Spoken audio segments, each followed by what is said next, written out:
Ahmedabad Jamalpur riverfront પાર્કિંગમાં કારમાં અચાનક આગ. રિવરફ્રન્ટ પોલીસ અને ફાયર બ્રિગેડની સમયસર કામગીરીથી મોટો અકસ્માત ટળ્યો. અમદાવાદમાં જમાલપુર રિવરફ્રન્ટ ખાતે આવેલા પાર્કિંગમાં ઊભેલી એક સ્વિફ્ટ કારમાં અચાનક આગ લાગી હતી. આગની જાણ થતાં જ રિવરફ્રન્ટ પોલીસ તાત્કાલિક ઘટના સ્થળે પહોંચી ગઈ હતી. પોલીસ જવાનોએ શરૂઆતમાં સ્થળ પર ઉપલબ્ધ ફાયર એક્સટિંગ્વિશરની મદદથી આગ પર કાબૂ મેળવવાનો પ્રયાસ કર્યો હતો, પરંતુ આગ સતત ભભૂકી રહી હોવાથી તેને કાબૂમાં લેવા મુશ્કેલ બની હતી. ત્યારબાદ પોલીસ દ્વારા તરત જ ફાયર બ્રિગેડને જાણ કરવામાં આવી હતી. જમાલપુર ફાયર સ્ટેશનની ફાયર બ્રિગેડની ટીમ ગણતરીની મિનિટોમાં જ ઘટના સ્થળે પહોંચી હતી અને તાત્કાલિક કામગીરી હાથ ધરી આગ પર સંપૂર્ણ કાબૂ મેળવી લીધો હતો.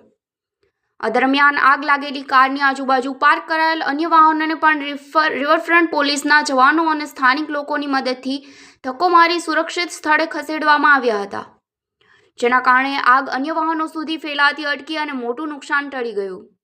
આ ઘટનામાં રિવરફ્રન્ટ પોલીસની સમયસર કામગીરી અને ફાયર બ્રિગેડની ઝડપથી કામગીરીના કારણે મોટી દુર્ઘટના ટળી હોવાનું સ્થળ પર હાજર લોકોએ જણાવ્યું હતું.